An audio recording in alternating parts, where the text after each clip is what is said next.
Hello to everyone. First and foremost, I would like to say thank you to all the subscribers. It truly means so much to me to have all of your support. I was so amazed at all the comments, and I will answer all the comments that you guys write to me. I really appreciate it. So many of you sent kind words and inspiration. It fills my heart, and I thank you. I thank the Lord for people like you in this world. I have loved true crime for as long as I can remember. I love doing research, finding answers and new clues. I grew up in a dysfunctional home, and when I was growing up, I had neighbors who cared. They looked out for me. Many of them would pick me up and take me to church. Let's see. My grandmother and my uncle were positive role models in my life when I was able to see them.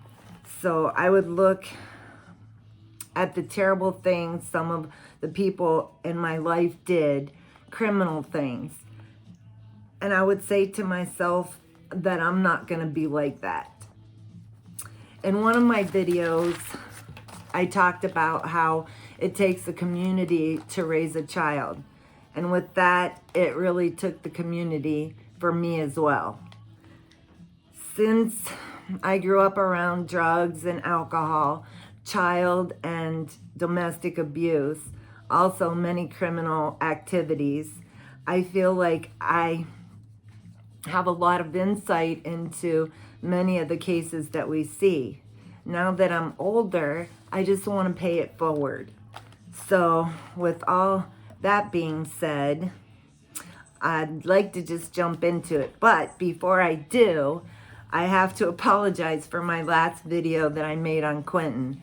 I must have said 100 times, but I felt so sorry for Quentin, and I was so emotional. I thought I was gonna cry several times in that video, and it just made me even more nervous. So I said so many times I wanted to delete that video, and I'm sorry. So I'm gonna work on the ums. Also, a few of you gave me some advice on how to make videos since I'm kind of new to all of this. There's the again. And you said you were going to give me some constructive criticism. Well, I didn't feel like it was criticism. I will appreciate any advice anyone has to share with me. I really appreciate it from the bottom of my heart. Okay, so now we'll get into it. So you all know that I work third shift, and last night there were some again. The friends of Daniel were on Twitter, and they were talking amongst themselves. Now, I don't know if this is them talking amongst themselves or if this was something they were doing to muddy the water for people like us in the true crime. So take this with a grain of salt, but these are some of the things that were said. They said that Daniel was very compassionate. He was always willing to help his friends and family. They said that he was kind and he would never hurt anyone, let alone a child. His friends said they couldn't understand how such a nice guy ended up with a person like Liliana. Even the babysitter had, nice things to say about him for the most part. She did say, and the babysitter's Diana, she said that he would ask if she needed anything or if there was anything that he could bring over for the boys. So he was pretty nice about that. His friend stated on Twitter that both he and Liliana took lie detector tests. I don't know if this is true. This is just what the friend said that Daniel said to them. And he passed his lie detector test, and Liliana failed hers.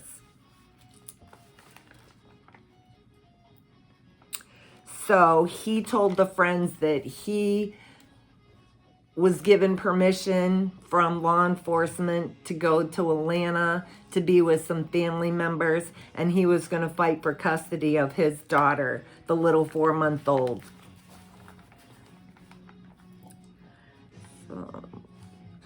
And there it goes again. I'm not going to do that. Law enforcement did get, what was it? Law enforcement, they had warrants for Billy's house, and they searched the house. And on one of the news videos that the news made, they were at a window, and they were covering the window with black. It looked like, I don't know, it looked like a black garbage bag, but I couldn't really see what it was, but the whole window was covered with black. And I don't know how many windows they did like that, but I did see them covering one. And they started draining the pool, but I guess the pool wasn't draining fast enough for law enforcement, so they did call the fire department to come in and start pumping the water out. Someone had asked Liliana's brother what she was on probation for, and he said that she was on probation for stealing and buying drugs.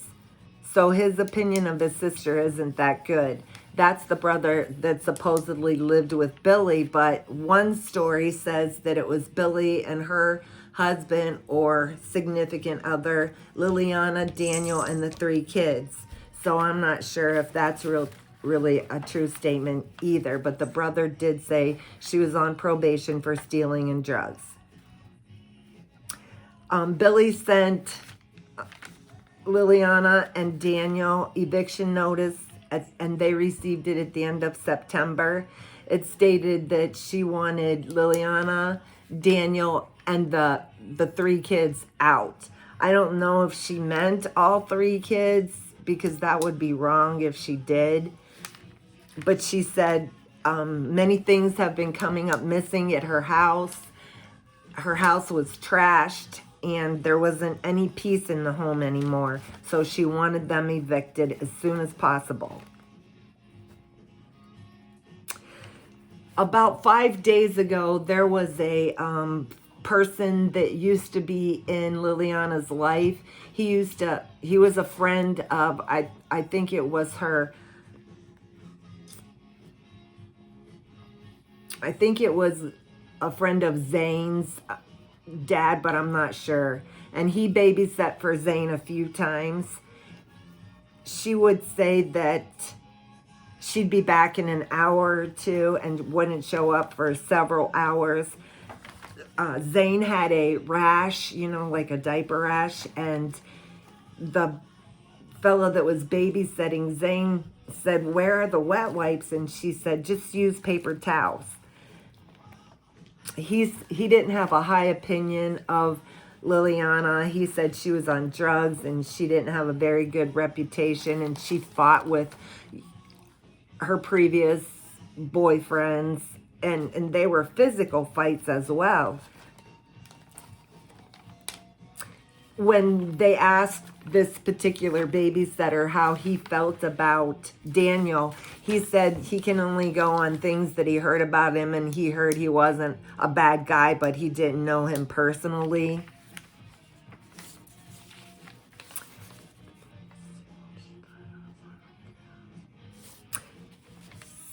So I just want to say that drugs are evil. They control your life. It truly sounds like Billy had her own issues with drugs and some criminal issues in her past. But it seems like she kind of tried to turn her life around. She herself said that she had put her own children through hell when they were growing up.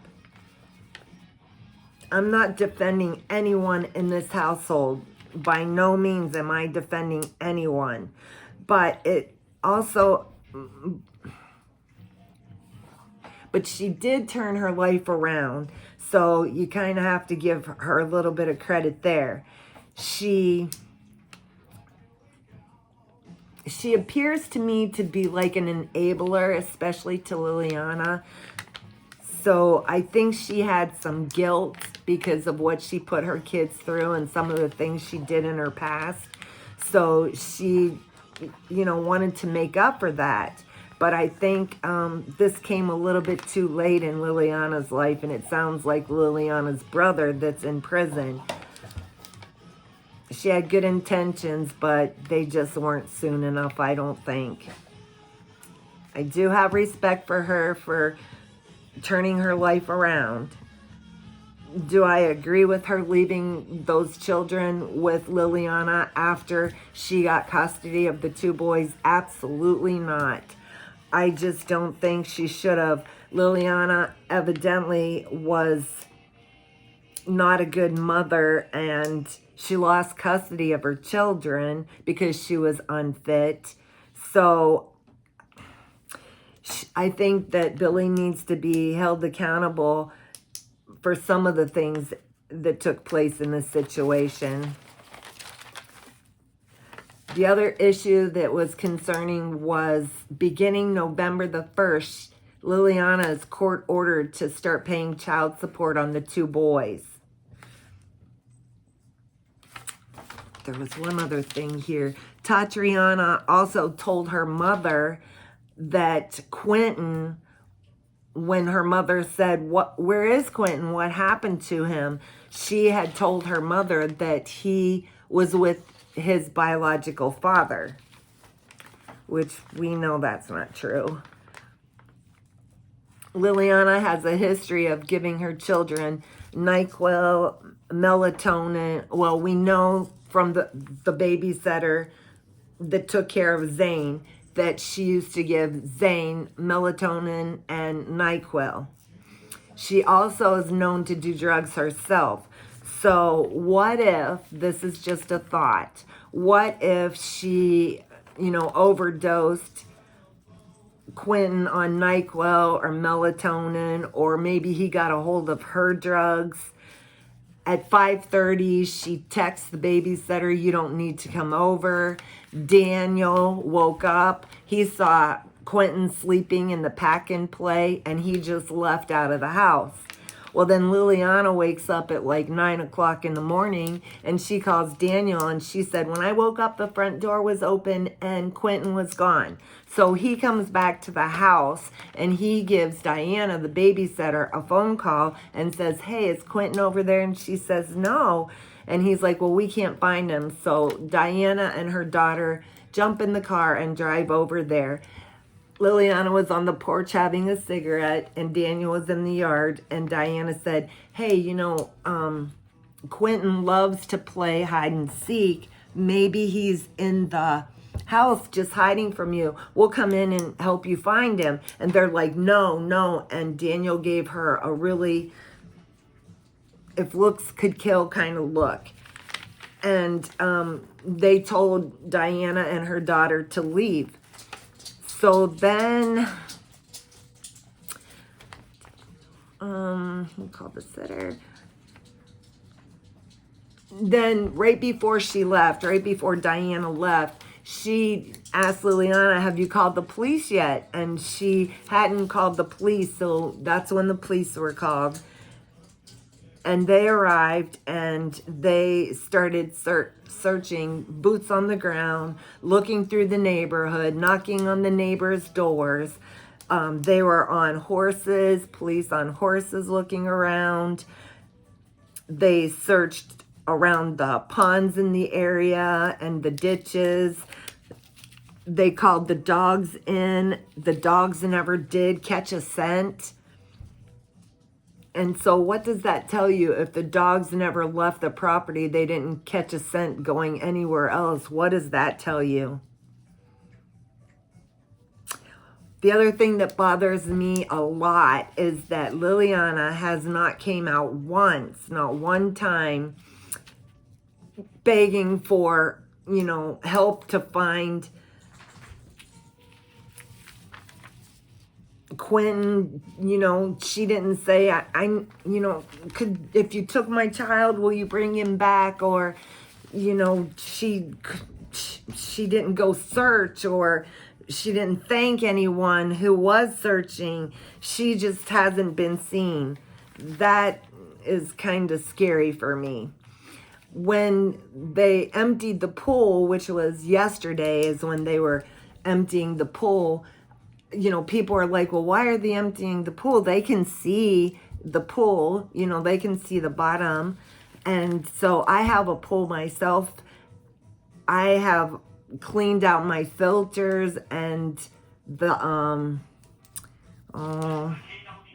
drains, and you wouldn't believe the stuff that you find in those. So I'm wondering if the police aren't, you know, thinking about those drains and the filters.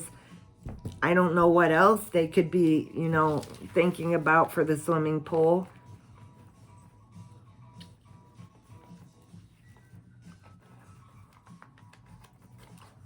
Let me see. Friends of Daniel also stated that the Friends of Daniel that were talking on Twitter last night had also said that social services came and picked up Zane and the little 4-month-old little girl, and they weren't in Liliana or Billy's custody any longer. Drugs are an evil part of our life. So as a parent, you need to begin teaching your children about drugs from the time that they can understand. You teach them about drugs, stranger danger, and you don't let up until they're grown up. If you have a child, you know, you're their parent. You bring that child into this world, and you're their parent. You're not their best friend. You know, you're going to make decisions for your children, and they're not going to like you for those decisions. You're going to be the most unpopular person in their life sometimes, because you have to make decisions for them, because their brain isn't developed enough to make decisions, you know, to keep themselves safe. So they're not going to like you sometimes, but that's okay, because they're going to still be here.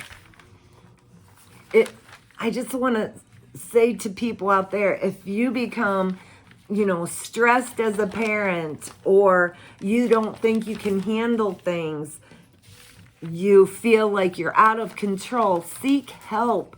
There are good, loving people out there. You can call social services yourself. Just call social services yourself and say, hey, is there somewhere I can go? I need help right now. I don't feel like I'm in control right now. Can you direct me somewhere? Go to a church, any church. Speak to the pastor, or he can direct you to someone in the church that will be able to help you. Or he may even help you. Contact me. Get a hold of me if you feel like you need to talk, or you feel like you're out of control, or you feel like you need help with your child. I will be more than happy to help you. So you just have to reach out to the services that I mentioned, and I'm sure there's many more out there, or get a hold of me, or there's other loving people around you that you can reach out to too. And if you don't feel like you can, contact me, please. We have to stop hurting these children. They're innocent. You know, we bring them into this world, and we have to protect them. We need to stop murdering these little innocent children. They don't have a choice in it. They look to you for love and direction. So I just want to say that I'm going to continue to pray for Quentin and his siblings and their family. And if anyone out there, you know, are in distress or they need help, please reach out, please. And I'm going to continue to try and get better at this. And thank you to all the subscribers and all the kind messages. I can't thank you enough. And I want you all to have a blessed day and have a great day as well. And thank you again.